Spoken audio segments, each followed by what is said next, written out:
Chỉ đầm bốn dương từ chốt từ lơ app HFM chỉ một sẵn.បន្ទាប់មកយើងចុចទៅលើពាក្យ menu click ទៅលើពាក្យ deposit បន្ទាប់មកយើងស្វែងរកជម្រើសដែលយើងចង់ធ្វើការដាក់ផ្ញើគឺ crypto payment បន្ទាប់ពីយើងធ្វើការ click ទៅលើ crypto payment សូមបំពេញសាច់ប្រាក់ដែលយើងចង់ធ្វើការផ្ញើចំណុចបន្តមកទៀតគឺយើងត្រូវជ្រើសរើសយកបណ្ដាញ network សម្រាប់ការផ្ញើនេះយើងត្រូវជ្រើសរើសយក USDT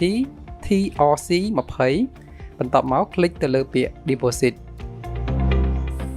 ចំណុចបន្ទាប់យើងត្រូវតែ copy address នៅក្នុងប្រអប់ line មួយនេះដើម្បីធ្វើការទូទាត់នៅដំណាក់កាលបន្តទៀត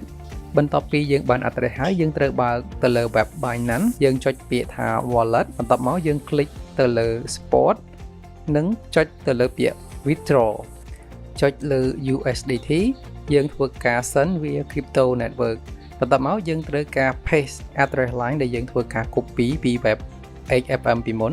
បន្ទាប់មកយើងត្រូវជ្រើសរើសយកបណ្ដាញ network TRC20 បំពេញចំនួនទឹកប្រាក់ដែលយើងចង់ធ្វើការផ្ញើចំណុចបន្ទាប់គឺយើងជ្រើសរើសយក send from spot wallet ក្រុមហ៊ុន Binance ធ្វើការ confirm ចំនួនសាច់ប្រាក់ដែលត្រូវបានផ្ញើរួមជាមួយនឹងថ្លៃសេវាកម្មដែលត្រូវបានផ្ញើផងដែរក្នុងមួយលើកគឺ80សេនចំណុចចុងក្រោយហ្នឹងគឺជាការផ្ទៀងផ្ទាត់ចំណុចសុវត្ថិភាពពីខាងក្រុមហ៊ុន Binance ទៅចំពោះអ្នកប្រើប្រាស់គណនី Binance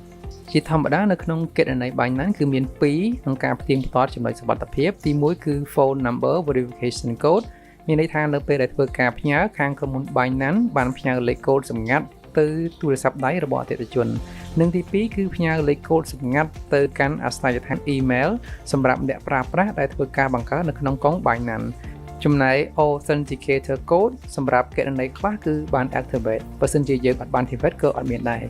នៅត្រង់ចំណុចនេះគឺការផ្ទេរសាច់ប្រាក់ពីគណនី Binance ទៅខាងក្រុមហ៊ុន HFM គឺកំពុងស្ថិតនៅក្នុងដំណើរការដូច្នេះយើងត្រូវបើក